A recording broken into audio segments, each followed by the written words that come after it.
السلام علیکم، میرا نام ابرار حسین۔ ہم اس اپنے کمانڈو جنرل پرویز مشرف کو سزائے موت دینے پر اس جج کے فیصلے کو جوتے کے نوک پر رکھتے ہیں۔ ہم پاک فوج کے ساتھ ہیں اور اس فیصلے کے خلاف ہیں۔ جج صاحب جن کی شوگر ملوں سے 40 راہ کے ایجنٹ پکڑے گئے، وہ غدار نہیں۔ ممبئی حملے میں پاکستان پر الزام لگایا، وہ غدار نہیں۔ اسلامی دنیا کی واحد ایٹمی طاقت کے فوجی سربراہ کے جہاز کو دشمن ملک میں لینڈ کرنے پر مجبور کرنا، کیا یہ غداری نہیں؟ انسانیت کے دشمن عالمی دہشت گرد مودی کو بغیر ویزے کے گھر بلا کر خفیہ میٹنگ کرنا، کیا یہ غداری نہیں؟ اسے تو آپ نے محب وطن قرار دے کر باہر بھیج دیا۔ کارگل میں گھس کر دشمن کو دبوچنے والا، ہندوستان کو ہر لحاظ سے منہ توڑ جواب دینے والا غدار ہو گیا۔ یہ کیسا عدل ہے؟ عدلیہ ہمارا قابل احترام ہے، لیکن افسوس ہوتا ہے اس طرح کے فیصلے کرنے پر۔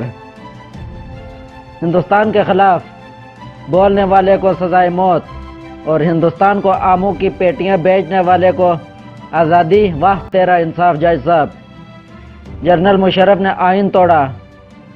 آئین آسمانی کتاب نہیں تھا اور نہ ہی آئین میں حدیث لکھی ہوئی تھی جس پر جج صاحب آپ نے اسے سزائے موت سنایا۔ آئین تو انسان کا بنایا ہوا قانون ہے، اللہ کا نہیں۔ ہم پاک فوج کے ساتھ ہیں اور اس فیصلے کے خلاف ہیں۔ کیا انسان کا بنایا ہوا قانون توڑنا موت کا حقدار ہوتا ہے؟ یہ انصاف نہیں بلکہ شخصی فیصلہ کیا ہے آپ نے۔ آپ کا انصاف نہ دینے کی وجہ سے ملک میں انتشار پیدا ہو رہا ہے جج صاحب۔ آخر میں پورے پاکستان کے لوگوں کو پیغام دینا چاہتا ہوں، ترقی آگے بڑھنے سے نہیں بلکہ 1400 سال پیچھے جا کر محمد صلی اللہ علیہ وسلم کی سنت پر چلنے سے ہوگی۔ جیسے عدل پاکستان کے جج صاحب دے رہے ہیں، اس سے نہ ملک ترقی کر سکے گا، سوائے فسادات کے کچھ نہیں ہوگا۔ پاکستان زندہ باد، پاک آرمی زندہ باد، جنرل مشرف زندہ باد۔ ہم نہیں مانتے زمانے کے بیکار رسولوں کو۔ ہماری سرکار بھی اپنی ہے اور رسول بھی اپنے ہیں۔